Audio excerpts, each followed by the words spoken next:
All right, so no warm-up today, but here's our plan of attack.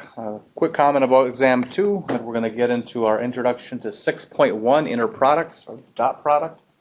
Talk about some key properties. We're going to try to generalize this away from just vector spaces of Rn, so we're going to generalize the dot product to talk about inner product. So we're going to talk about orthogonal complements, and we're going to get into a couple key theorems before we get into 6.2. So first about the exam. All the exams are now graded. Your scores should now be posted. They're online, and I'm going to return them tomorrow. So get your exams back tomorrow. Probably give you a little time to go through them, and then I'll answer any questions on Wednesday. And then Thursday, we'll do kind of a last half-class prep for the final, which is on Friday. So get your exams back tomorrow.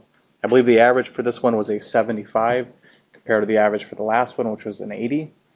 So that's kind of standard for the content. The first one covered a little bit easier content, covered a little harder content, so the average dropped a little bit. All right. Any questions? I believe so. I have to check with the registrar's office page just to make sure, but I believe it is. And it's a 2-hour final exam, so it'll be from 8 to 10, I would guess. Yep. The what? The general average. The general average? I'd have to check my last class records to kind of check on what that is. My sense is that it's probably comparable to the second exam. So basically, we're going to add chapter 6 this week, and there'll be some of that on the final exam. The biggest idea we're going to talk about in 6.4 is QR decomposition, and it's going to be pretty fresh. So I'm going to put a very basic question of that on the final. I won't go into any of the details or kind of the nasty problems that are related to that. But there'll be something from that stuff. But it will also be broad. So some of the questions from the beginning of the semester will tend to boost the scores, right? I'll have you pick out the A21 position of a matrix and multiply some matrices. So there's going to be kind of some freebie questions on there to boost your score. So make sure you get through all those. But then there'll be some eigenvector problems as well, and some other true and false questions that are always conceptually challenging. So it's kind of a broad range. Any questions?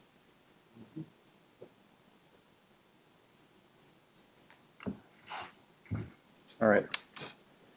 After class day 2, I'm going to send out a final exam review document. It's going to be a template, sort of. My goal for these classes is to generate a giant test bank of all kinds of questions that I could ask on exams, kind of a compilation of previous exams. So I have one for the final. It's 18 to 20 pages long, I believe. So you'll see a lot of questions on there that are asked 4 times, different ways. I'm not going to ask all those questions on the exam, but I'll pick one of them to ask. So it's kind of a good overview. So I'll send that out today.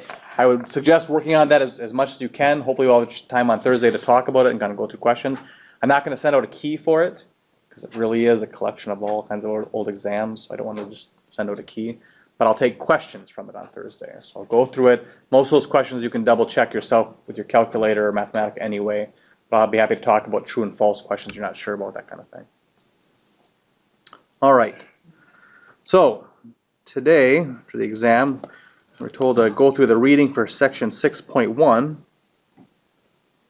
And there's lots of stuff at 6.1. Some stuff I think is more challenging than other stuff. Some of the more basic concepts for 6.1 would be introduction with the dot product. So from the reading, you should be able to calculate the dot product for 2 vectors. You should be able to use the basic properties of the dot product, associative property, those kind of properties. Also calculating the length of a vector using the dot product. So in this chapter, in this section, we talk about the norm or the magnitude of a vector, and we relate that to the dot product. So you should be able to calculate that thing. Also define and calculate a unit vector. A lot of this stuff will be reviewed if you've had Calc 2, but if you haven't, this is new material, so you have to kind of practice all these calculations. Calculate the distance between 2 vectors, and then determine if 2 vectors are orthogonal or perpendicular using the dot product. So, do I have any main questions about these big topics? Do these topics sound familiar from the reading? Any of them sound from left field from the reading you did? All right, so let's take a quiz on this kind of basic content. So get out a piece of paper, put your name at the top.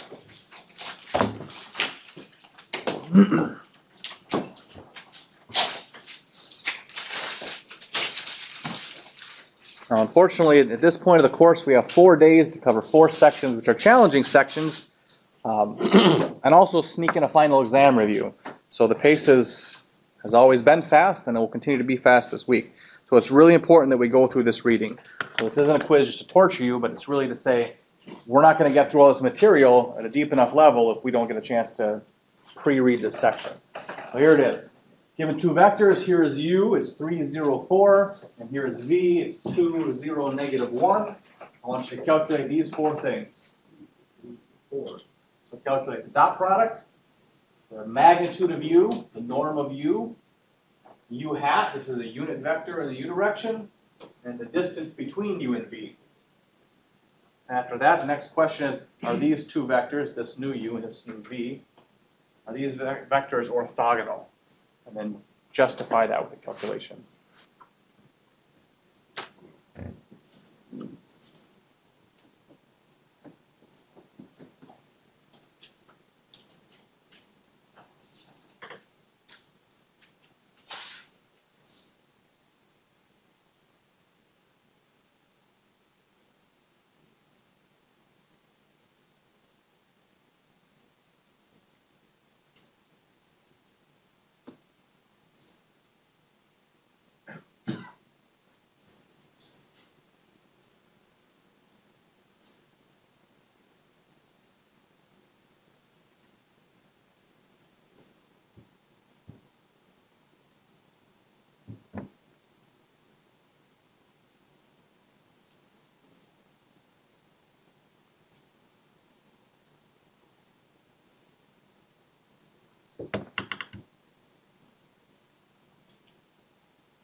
can pass them all over this way.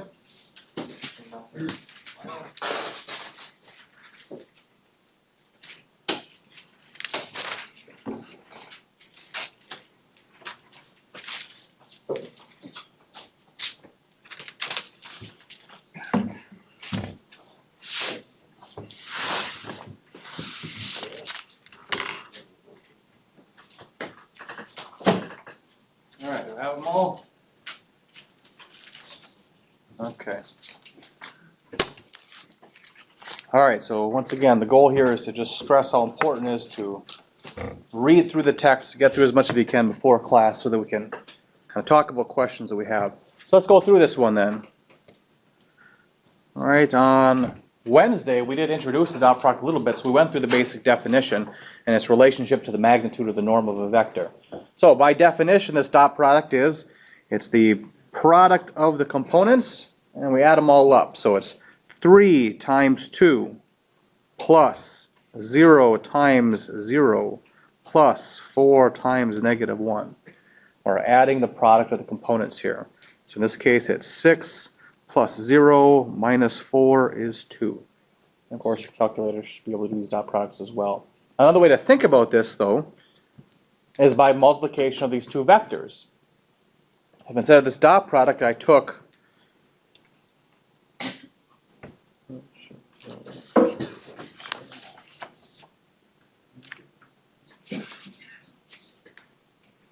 if I looked at it like this, U transpose times V.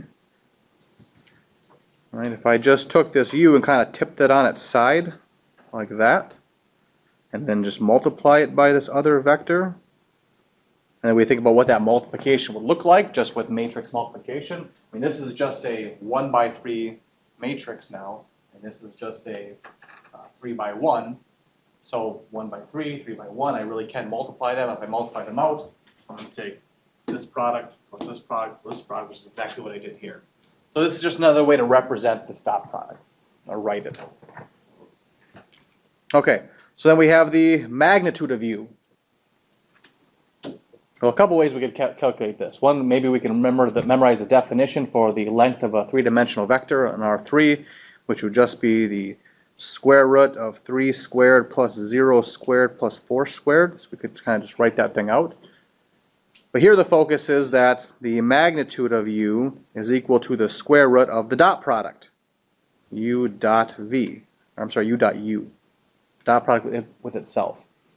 Now if we take U dot product with U, all we're doing is taking 304 dotted with 304, we'll get 3 squared plus 0 squared plus 4 squared. So of course the definitions are the same here. So this is just the square root of 3 squared plus 0 squared plus 4 squared. So 9 plus 16 is 25, and the square root of 25 is 5. So the length of this vector is 5. Any questions about that?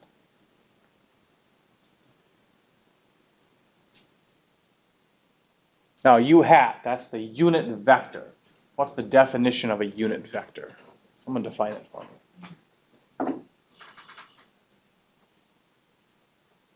What's that? Yep.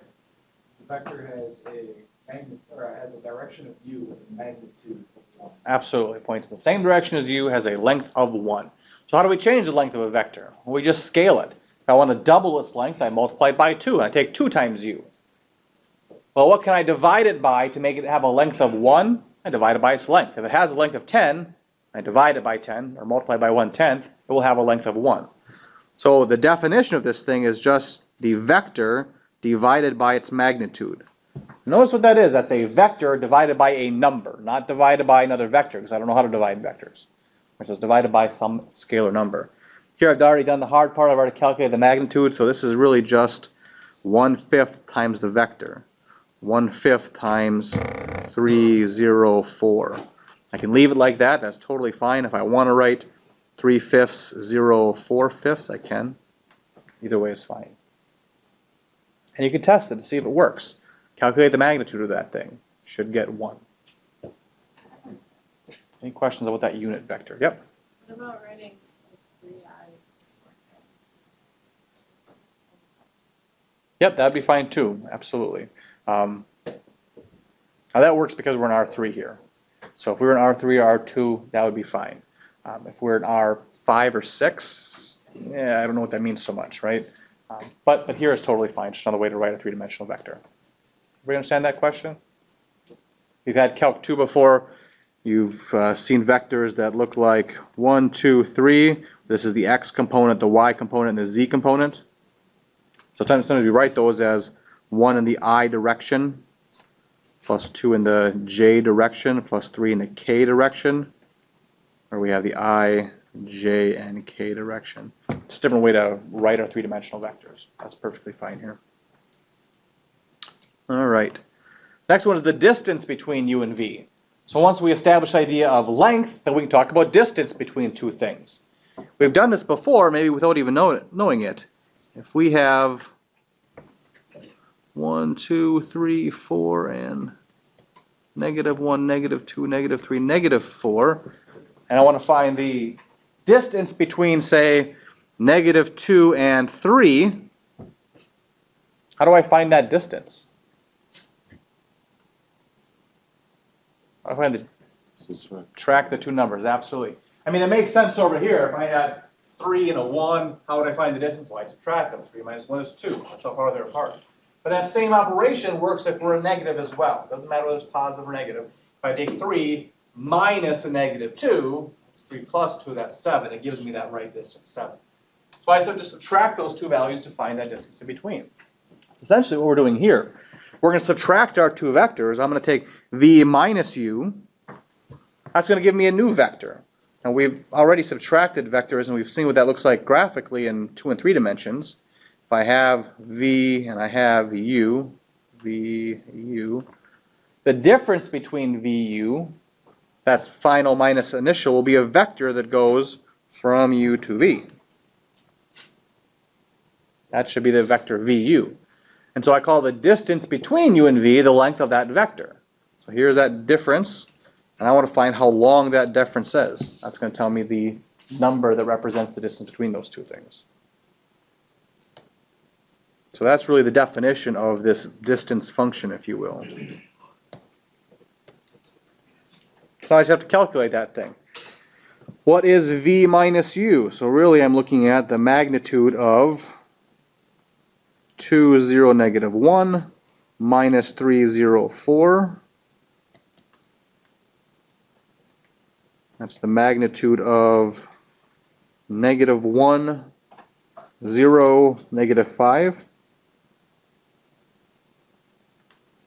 And the magnitude of that is just the square root of 1 squared plus 0 squared plus -5 squared. So it looks like it's the square root of 26. So it looks like they're 5 point something away from each other. That's the distance between those two things. Any questions about that? No? Excellent question. Because I don't think that's even how the book writes it as v minus u. I think they use u minus v. What if we switch them? Well, we're switching them here. If I did that, I would get +1 here. And I would get +5 here. Doesn't matter because I'm squaring everything down here. And really, that's what we want to happen. Right? If I'm talking about the distance from here to here, it doesn't really matter which direction I'm going. We want it not to matter. So luckily, it doesn't. Right? The distance between should be the distance between. All right, any other questions? Good question.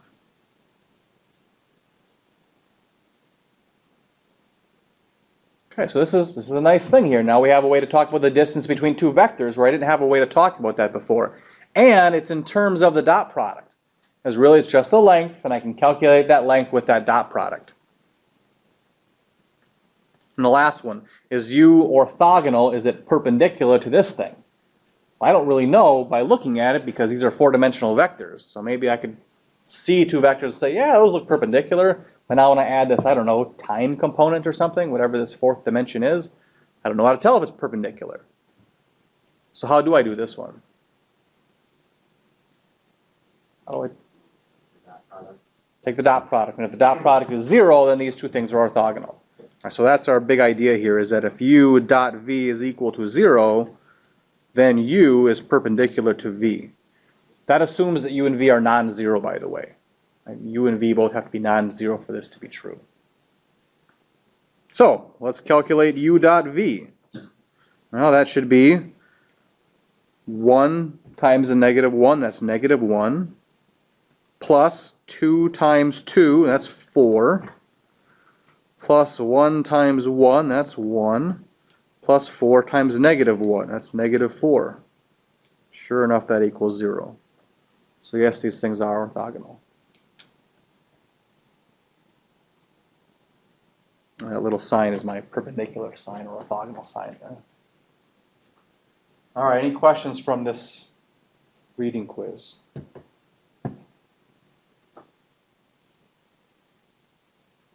All right, it's really highlighting the big ideas, the real pieces that we're going to calculate. It highlights these big ideas.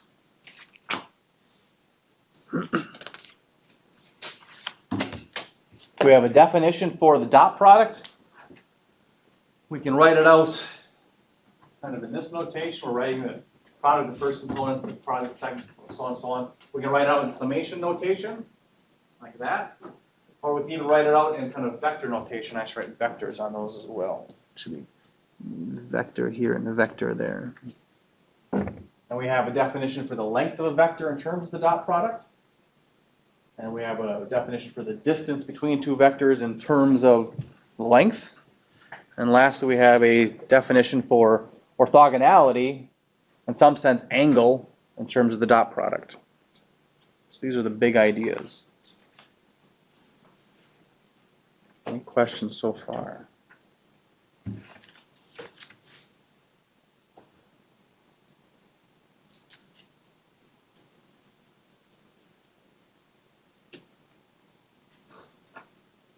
All right, so why? Why these big ideas? Why is the dot product so important?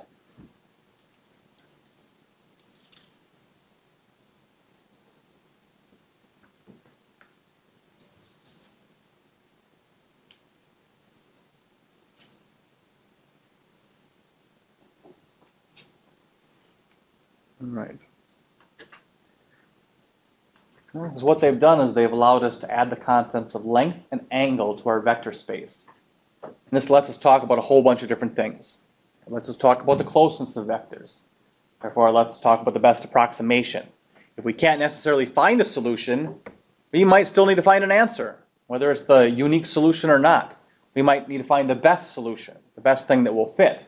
But you can't talk about the best if you can't measure things. Which one's closer? Which one fits better? So we have the idea of best approximation now.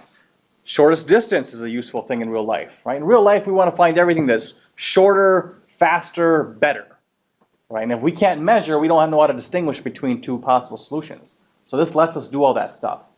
Another thing that we are going to be able to do is be able to construct a new efficient basis with your idea of perpendicular. We've looked at this a little bit already when we've talked about in R2. If I have this vector and this vector, do those form a basis for R2?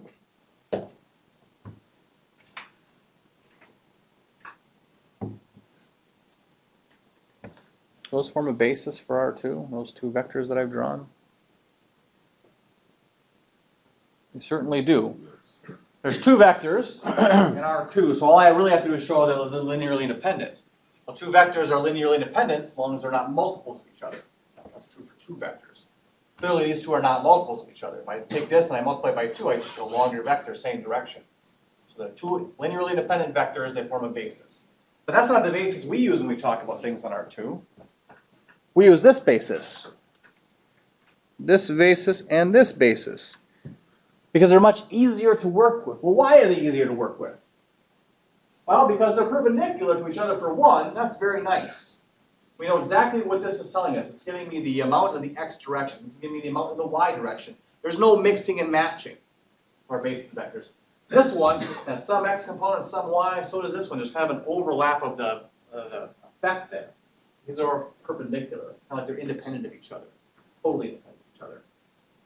Not only that, but these are also unit vectors, which means they don't have an intuitive sense of length built in. They're already normalized for us, that's called.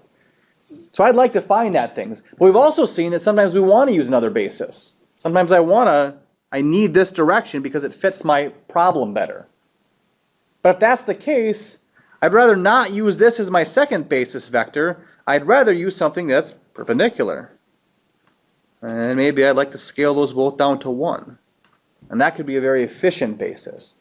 But we can't do that until we understand what perpendicular is. So this also lets us construct these special bases.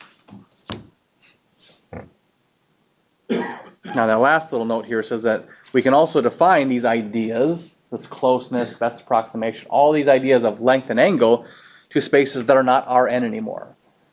Like we kind of could do it in R2, we kind of could do it in R3. I didn't know how to do it in R4 until now. Now I have a definition. But now I can even broaden that out farther and talk about what does it mean for other vector spaces, any vector spaces. And as we've seen before, we can talk about, fruit is a vector space or anything else. Let's kind of paint a broader picture of how we tackle problems like this in mathematics land. So we've seen this before. We talked about vector spaces. We said, okay, what's a vector space? It's a set of elements where I define some operation called addition. I define some operation called scalar multiplication, and it satisfies my big 10 properties. But actually, this is already a buildup of stuff. Now in MATLAB, what we like to do is work with the most core fundamental things. Everything is built up from the smallest building blocks we can possibly start with. Right? There was a philosopher called René Descartes. He was in the 14th century, I want to say, somewhere around there. He was the guy who said, I think, therefore I am. Now, his whole idea behind I think, therefore I am, he said, we need to base science on things that are 100% known. No false assumptions. As soon as you make a false assumption, you're totally led astray. So he says, I'm going to pretend I know nothing. I don't even know if that tree outside is real. I don't know if I'm real. Right? How do we get down to the core thing that we can build from? So he had this big explanation about how nothing could be real because for all I know there could be some evil demon out there pretending and making all this stuff and telling me it's real. So his philosophy was that I can think about this stuff, therefore I exist, and that's what he was going to build from. And that's a long tangent. That's where that phrase came from. But in MATLAB, we want to do the same thing. We've been adding stuff since way back, right? Since the Greeks and before, we've been able to add things together. We created a number system where we add numbers together and we multiply numbers. We're happy with that. But we want to extend those ideas to other models, other systems of stuff, not just numbers. We say, well, we want to add like we do with numbers. Well, what does it mean to add? So we got to take all of our ideas and break them down to the core level. So we start off with stuff. I got some stuff here. I got marbles. I got some stuff. What does it mean to add them? What does it mean to do other operations to them? So what actually we start with is a set of stuff and an operation called addition. Now it turns out if we have addition, and we have this property, and this, and this, and this property, we can study just what happens when we add stuff. We call these things groups. And there's a whole area of math called group theory that extends the idea of addition with just this one and these three properties. Right? That's what a group theory person does. It has a whole bunch of theorems that apply to groups. And so now whether we're talking about numbers or vectors or, I don't know, computer components, whatever, if you can show that it's a set of stuff that satisfies these properties, it's a group, and all that group theory applies to it. Now we add another property. We throw this one in there. This is a special kind of group called an abelian group because it's also commutative. You say, oh, great, there's a whole section of math like that. And then we work through all that theory. All that stuff applies to vectors as well, right? Because vectors are just a group plus some stuff. But then we get bored with this. We say, well, I'm kind of running out of stuff I can do. I want to work in a bigger system. I'm working in a system where I can also multiply things. How do I add that in there? So we add a new operation. We say, okay, it satisfies these properties. We build some more core pieces, core truths to build from. We add this to it. And it extends all the stuff we can do. And so when we extend all the rest of the stuff, now we have vector space land that we've been working with. We've done a bunch of stuff in vector space land.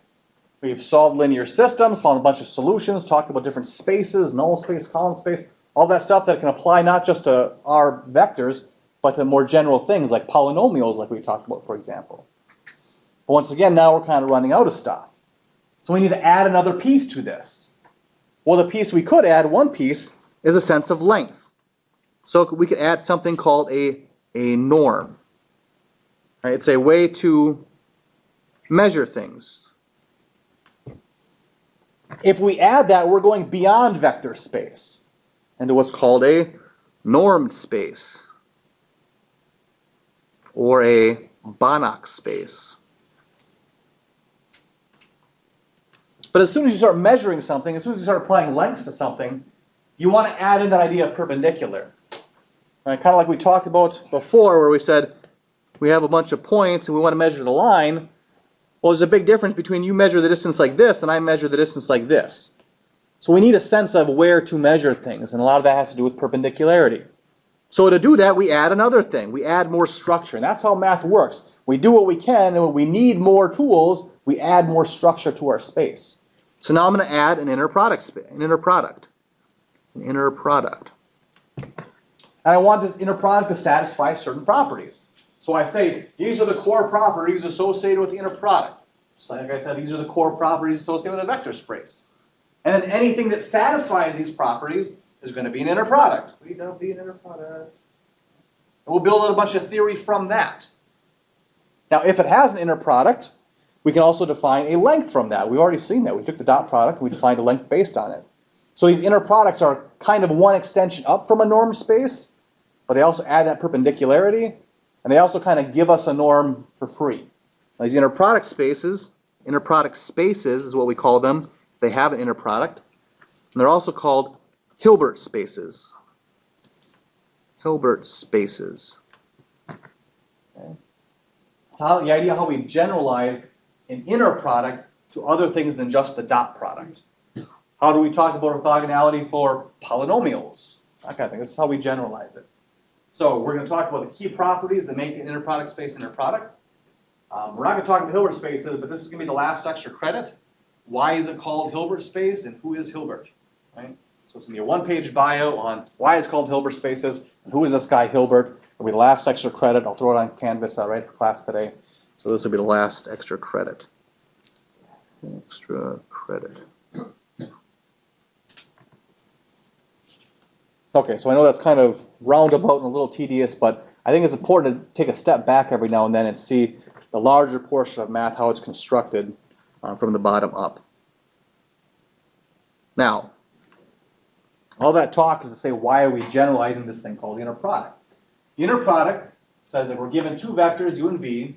We're going to define something called the inner product. And this little notation here that almost looks like a vector is not a vector, this notation. It's our definition for the inner product. So when I talk about the dot product is one specific example of an inner product. And I write it with a little dot notation. Okay. In general, if I take the dot product between two vectors, I write them as like this list of two vectors with a little arrow there. And it's a mapping. It's taking two vectors from our vector space and assigning them a number value. Assigning them a number value. So it's a mapping from V cross V, as we're going to call it, to R. We can define it to be whatever we want. Right? There's no reason I can't say the inner product of these two vectors happens to be 2 times the first thing minus the second thing squared, and then plus the difference between these two things. Whatever. I can kind of define it however I want, but to be an inner product, it has to satisfy these 4 things. These are the 4 things it has to do to satisfy inner product. And they're kind of there for a reason. We're using this to get a sense of length. Well, if length is important to us, then this should be true. And it should be commutative. Because it shouldn't matter if I take the length from here to here or from here to here. It should have to satisfy that property. So these are the 4 big properties that an inner product has to satisfy. And big surprise, in section 6.1, we talk about the properties of a dot product. And sure enough, we have u dot v equals v dot u. And we have v plus u, v plus u, dotted with w equals v dot w plus u dot w. And we have c times u dot v is equal to C times U dot V. And we have U dot U is greater than or equal to 0. And U dot U is equal to 0 if and only if U is equal to the 0 vector. We have all those properties. It's just that we do it backwards. Right, we're not really supposed to say the dot product satisfies all these things. We say, I got this thing called the dot product. This is how I calculate it. I think it's an inner product.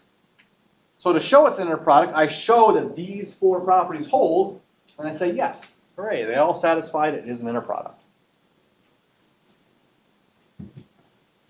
And once again, these properties are there specifically because we want this thing to act like a length.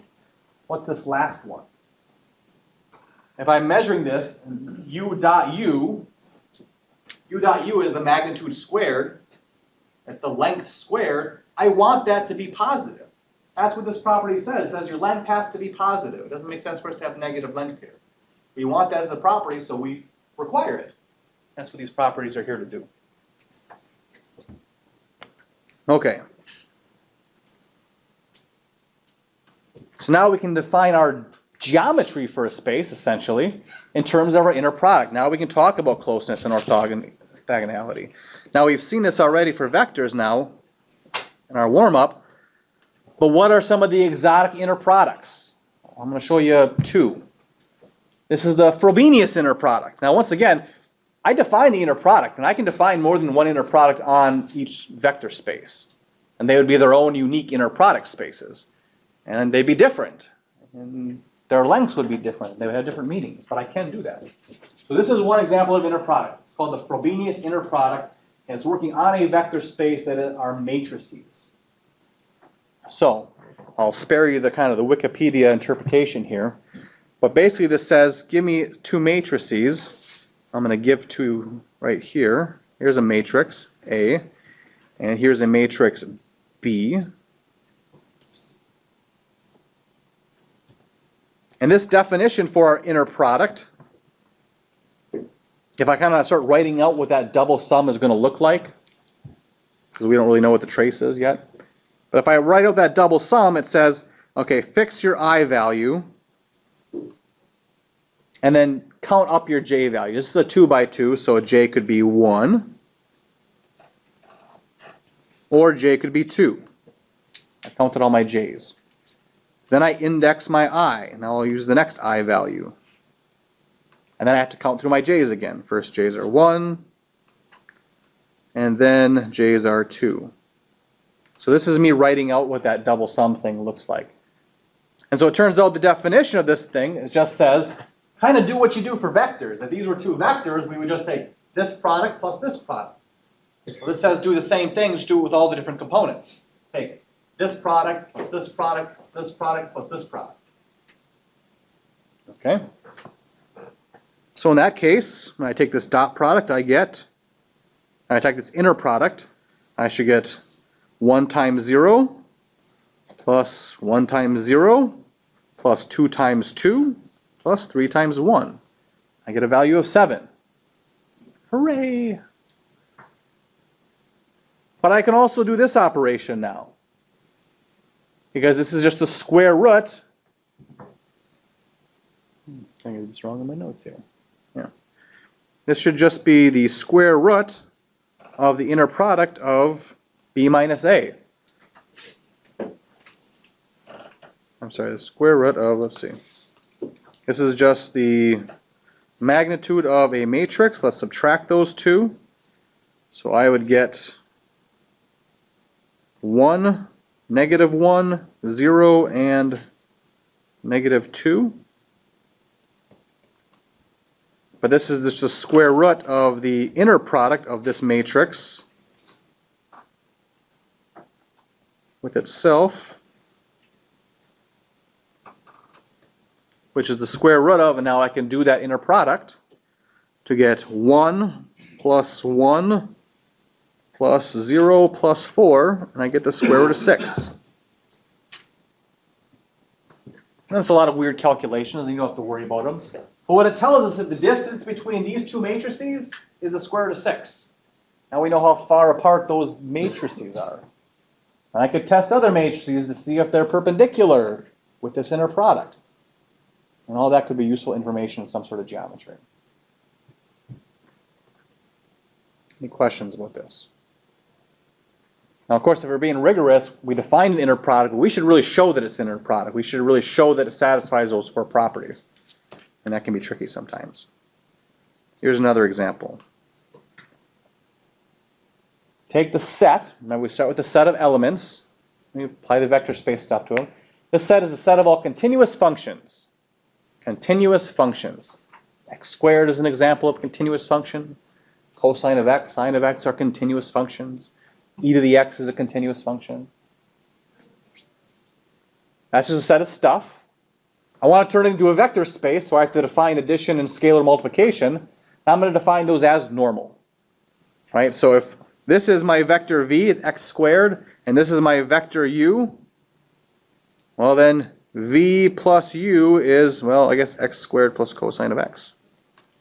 Whatever that function is. I could plot that function if I want. And what's 2 times u? Well, it's 2 times x squared. Right, so that's how I just multiply functions. So I'm happy with that. And I could show that that does give us a vector space, and turns out it does. If I add continuous functions together, I get continuous functions. And so on and so forth. But now I have to find a way to talk about this inner product. So I can define an inner product, and I'm going to define it like this. The integral from 0 to 1 of f of x times g of x. Now, that might seem like a weird thing to use as inner product, but actually it makes a lot of sense. And what does the dot product do? The dot product takes the sum of a product. That's all this is doing. It's taking a product, but because they're functions, I can't add the first one to the first one and the second one to the second one. I'm going to add them up continuously. So this is really adding up the sum of a bunch of products. It's summing a product. So it kind of makes sense intuitively there. Now, once again, we'd have to be careful here. We'd have to show that this definition satisfies all those properties. Well, let's think about a couple of them. Is this the same thing as this? Well, sure, the definition of this would just be, we know those things are the same. So this definition does satisfy commutativity. What about this? What if I had f of x plus g of x and h of x? 3 functions. Is that thing really going to be equal to this thing? Well, this by definition is just f of x plus g times h. And I could just distribute. And then I have an integral property that tells me that this is true.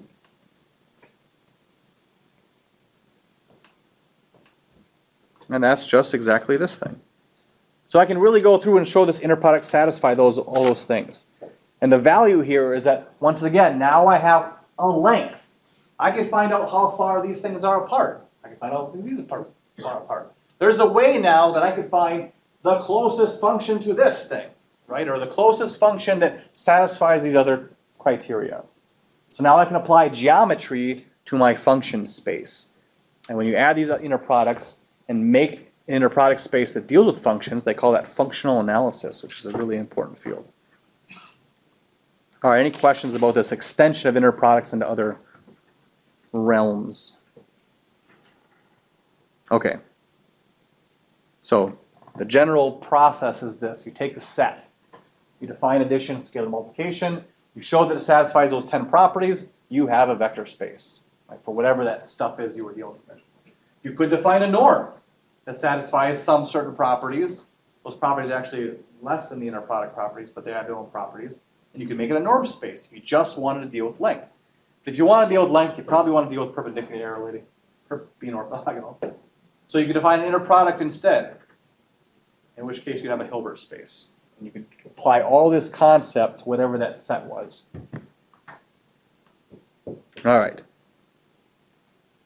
So that's a lot of generalization. Let's go back to something that's more concrete. are these orthogonal or not? Take a second and go through these and determine whether these things, these two vectors, are perpendicular or not to each other. For all three of these cases.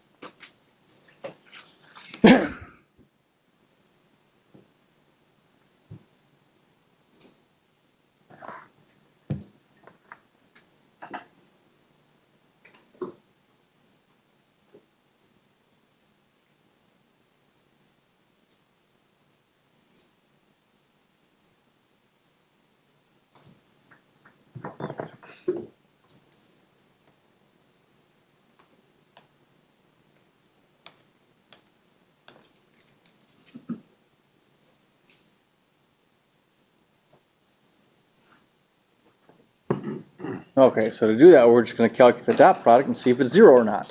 If the dot product's equal to 0, then they're perpendicular, then they're orthogonal. So the first one has a dot product of what? 3. Right, 3 times 1 plus 2 times 0. So not orthogonal. The next one has, let's see, negative 2 plus 2 equal to 0. The last one is 0 plus 0 equal to 0. All right, so we can talk about those being orthogonal or not. But now specifically, let's look at these last two. If I look at those last two vectors, are these multiples of each other? And this multiple of this? Are these multiples of each other? Nope. Are these multiples of each other? So both of these are two linearly independent vectors in R2. So you could say that this is a basis for R2. This is also a basis for R2. Actually, this is also a basis for R2. But these two are special because not only are they a basis for R2, but they're also orthogonal vectors. So we're going to call these things an orthogonal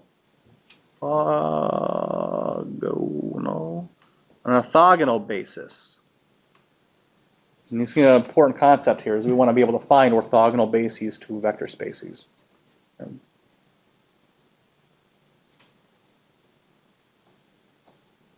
Now, if I think about them in terms of a basis, though, then I'm thinking about linear combinations of each of these vectors.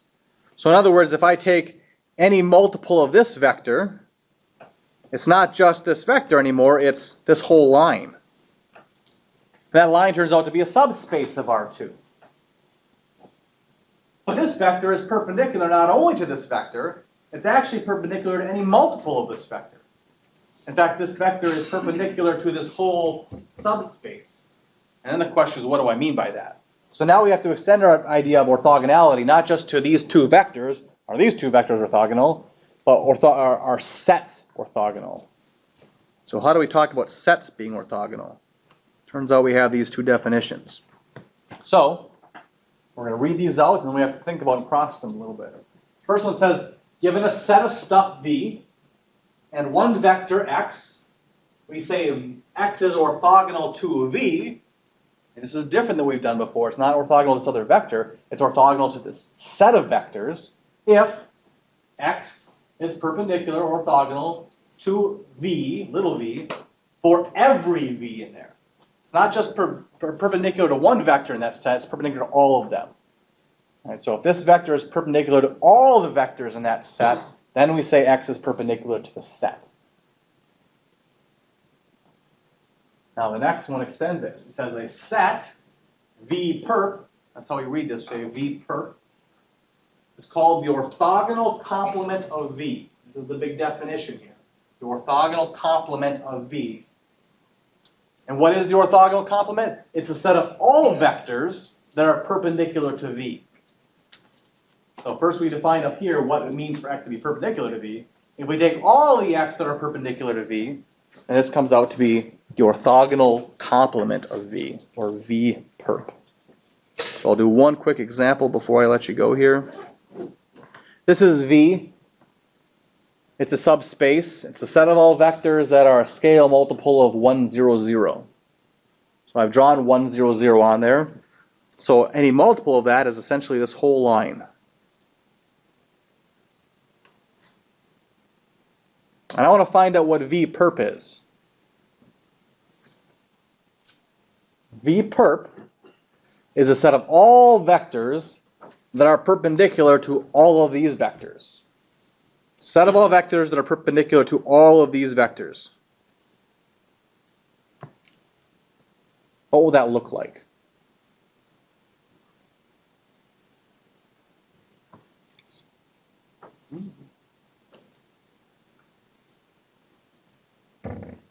Is this vector perpendicular to all those vectors?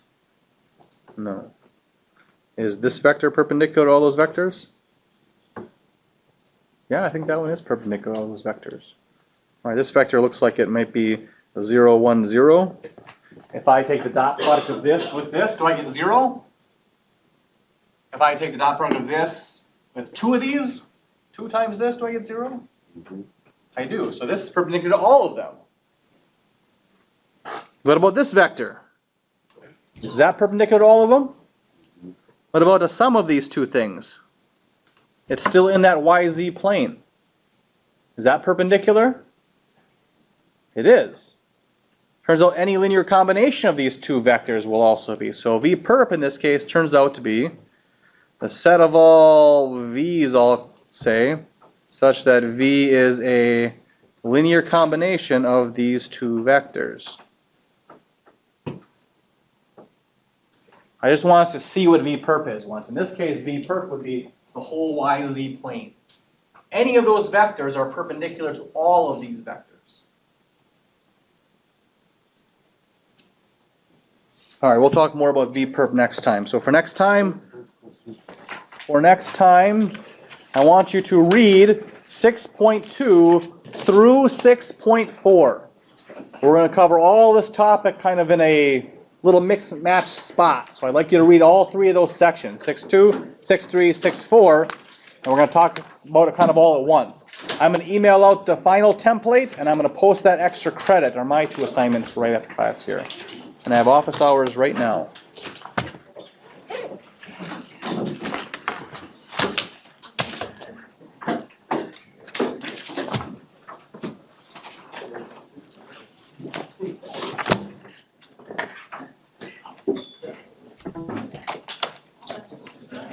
I